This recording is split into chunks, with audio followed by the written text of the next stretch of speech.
जम्मू कश्मीर के पुंछ पहुंचे राहुल गांधी। पुंछ में पाकिस्तानी हमलों में जान गंवाने वालों के परिजनों से की मुलाकात। स्थानीय लोगों से भी राहुल गांधी ने की बात। गोलीबारी से प्रभावित नागरिक इलाकों का राहुल गांधी ने दौरा किया। लोगों के घरों में जाकर राहुल ने लोगों का हालचाल जाना। इस परिवार से मिलकर राहुल गांधी ने उनका हालचाल जाना, साथ ही उन्हें दिलासा दिलाया। राहुल का यह दौरा संदेश देता है कि कठिन समय में विपक्ष लोगों के साथ है। विपक्ष के नेता और कांग्रेस सांसद राहुल गांधी ने पुंछ में नागरिक क्षेत्रों का दौरा किया, जहां पाकिस्तान की ओर से सीमा पार से की गई गोलीबारी से नुकसान पहुंचा।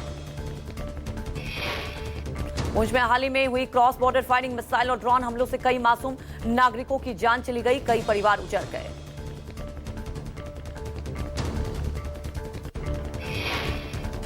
जम्मू कश्मीर कांग्रेस अध्यक्ष तारिक हमीद कर्रा ने राहुल गांधी के पुंछ दौरे पर कहा, राहुल गांधी आज लोगों से मुलाकात करने यहां आ रहे हैं। जिन बच्चों की गोलीबारी में मौत हुई उनके घर भी जाएंगे।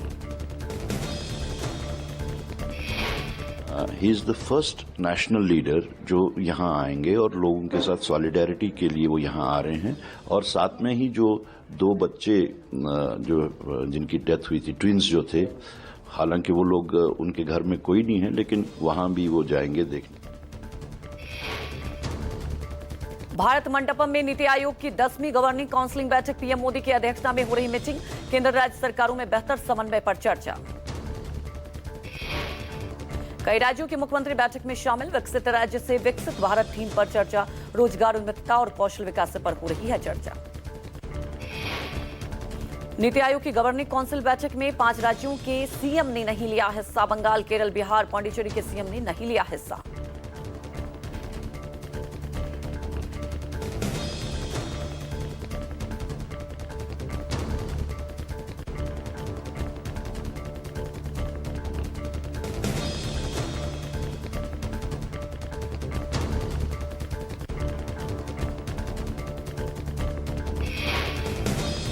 आरजेडी सांसद मनोज झा ने नीति आयोग की बैठक पर कहा, देश की प्रगति ऐसे ही चलती रहनी चाहिए, देश को और बेहतर करना चाहिए। मनोज झा ने कहा, जो विकसित भारत होना चाहिए वो नफरत मुक्त भारत होना चाहिए। मैं चाहता हूं कि इस पर भी चर्चा हो। इसकी तरक्की यथावत चलती रहे, बेहतर करे देश। लेकिन माननीय प्रधानमंत्री जी ध्यान रखेंगे कि विकास, जीडीपी बढ़ोतरी अगर हर घर आंगन में ना उतरे तो कई लोग छूट जाते हैं। ऐसे छूटे हुए लोगों की आबादी बहुत बड़ी है। समावेशी विकास का क्या स्वरूप हो, सोशल सिक्योरिटी का नेट और कितना हम गहन और डिपेंडिंग कर सकते हैं, ये महत्वपूर्ण तथ्य है। नीति आयोग की बैठक पर बोले बिहार बीजेपी अध्यक्ष दिलीप जायसवाल। कहा, बैठक में देश के सभी राज्यों के विकास की समीक्षा की जाती है और विकास का रोड मैप तैयार किया जाता है। दिलीप जायसवाल बोले, पीएम ने कहा था कि बिहार विकसित होगा तो देश विकसित होगा। भविष्य में बिहार कैसे विकसित हो, इसका रोड मैप नीति आयोग की बैठक में पेश होगा। के लिए आने वाले समय में विकसित बिहार का जो सपना है, प्रधानमंत्री श्री नरेंद्र मोदी जी ने कहा था कि बिहार जब विकास करेगा तभी देश विकसित होगा।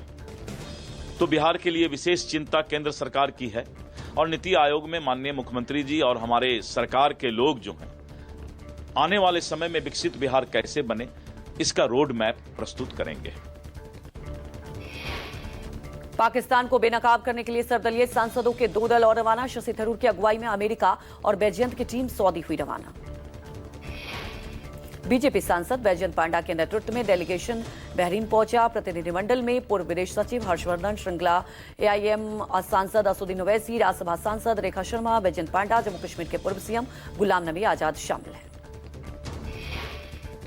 प्रतिनिधिमंडल आतंकवाद के खिलाफ भारत की निरंतर लड़ाई को प्रदर्शित करने के लिए सऊदी अरब, कुवैत और अल्जीरिया का भी दौरा करेंगे।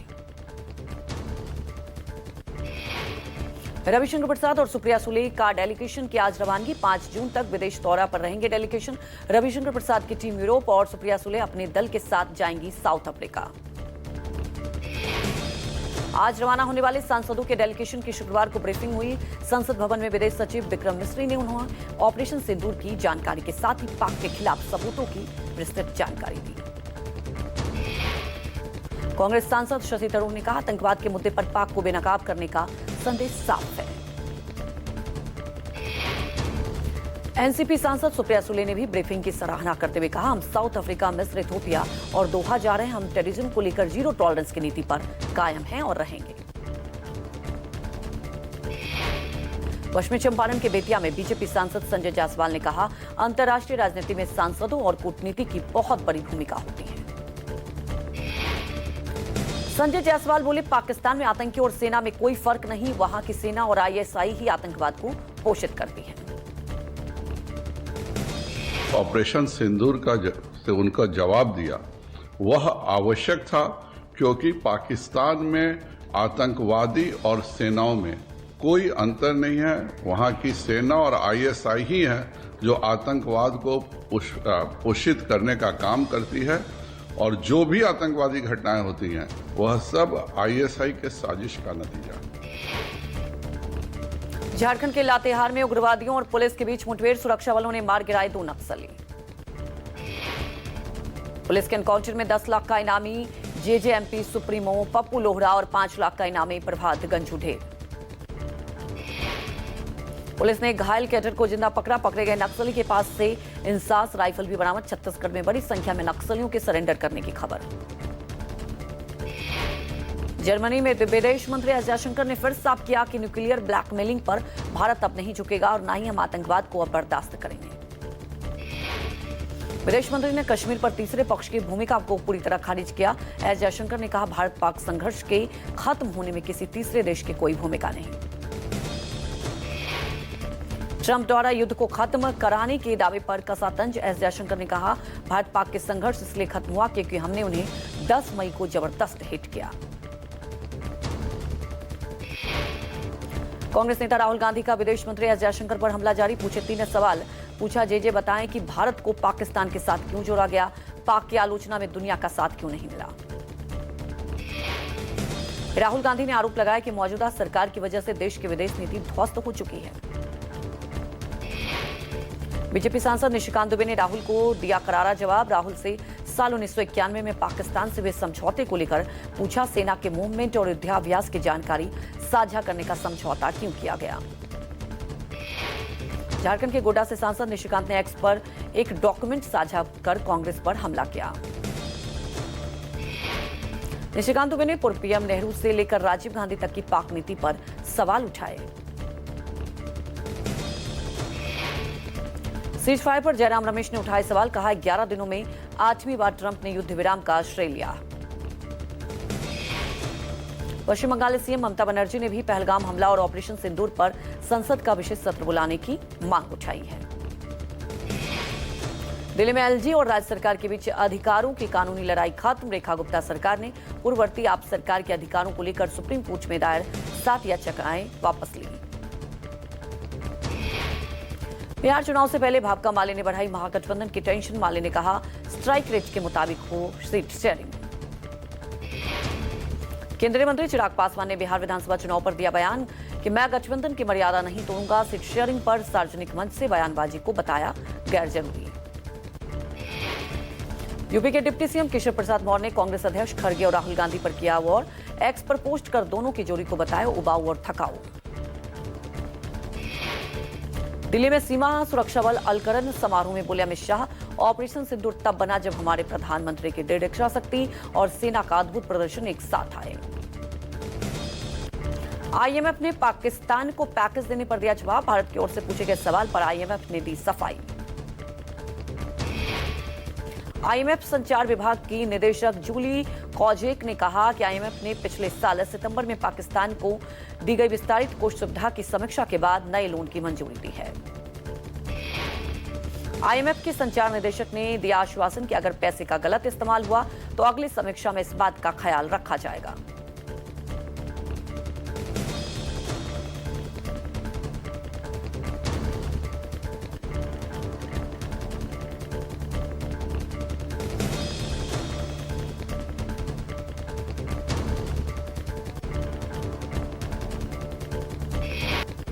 महाराष्ट्र सरकार ने फिर ट्रांसफर का किया आदिवासी विकास विभाग का पैसा। मुख्यमंत्री मेरी लाडली बहन योजना के लिए 335 करोड़ 70 लाख रुपए ट्रांसफर किए।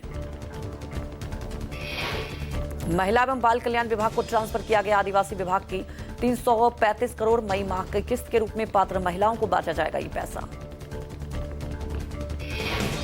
लाडली बहना योजना के लिए महाराष्ट्र सरकार ने ट्रांसफर की आदिवासी समुदाय के लिए आवंटित धनराशि। सामाजिक न्याय मंत्री संजय श्रीवास्तव ने किया सरकार के इस फैसले का विरोध। आदिवासी विकास मंत्री अशोक उटके ने मुद्दे पर नहीं दी कोई प्रतिक्रिया। तेलंगाना और कर्नाटका की तर्ज पर महाराष्ट्र में भी SC/ST फंड के लिए कानून बनाने की मांग। देश भर में कोरोना रिटर्न। दिल्ली NCR में अब तक कुल 27 केस सामने आए। दिल्ली में सभी अस्पतालों में एडवाइजरी जारी। अब तक 312 संक्रमित मिले। कोरोना के बढ़ते मामले को देखते हुए एडवाइजरी में अस्पतालों की तैयारी करने के निर्देश जारी। दिल्ली सरकार के अस्पतालों से बेड, ऑक्सीजन और दवाइयों की उपलब्धता सुनिश्चित रखने को कहा। महाराष्ट्र में कोविड के 45 नए मामले सामने आए। इनमें 35 मुंबई से, जबकि 4 पुणे और 2 कोल्हापुर से हैं।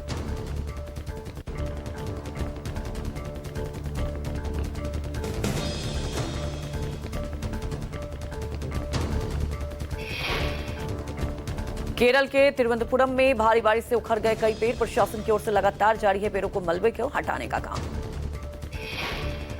छत्तीसगढ़ के रायपुर में हुई तेज बारिश से कई जगहों पर हुआ जलभराव। गुजरात के वलसाड स्थित कई हिस्सों में हुई बारिश के बाद लोगों ने गर्मी से राहत ली।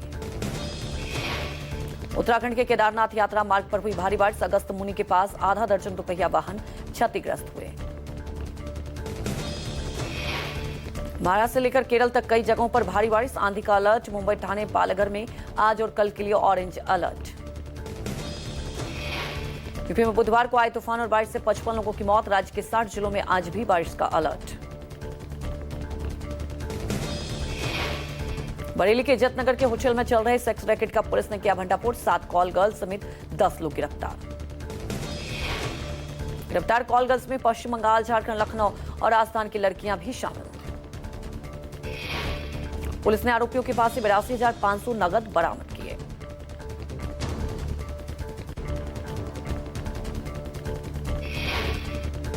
पुंछ में LOC के पास जंगल में लगी आग की वजह से कई बारूदी सुरंगों में विस्फोट। LOC के पास जंगल में लगी भीषण आग। कृष्णा घाटी सेक्टर में पहाड़ी इलाकों में बड़े हिस्से में फैली आग। गुजरात के दाहोद के जिले में 32 सालों के बाद दिखा वयस्क नर बाघ। ये बाघ पिछले कुछ दिनों से देवगढ़ बाड़िया तालुका के जंगलों में घूम रहा है। भारतीय वन सेवा के अधिकारी सुशांतानंदा ने सोशल साइट X पर की पुष्टि। वन विभाग ने बाघ की सुरक्षा और स्थानीय लोगों की सुरक्षा के लिए कदम उठाए हैं।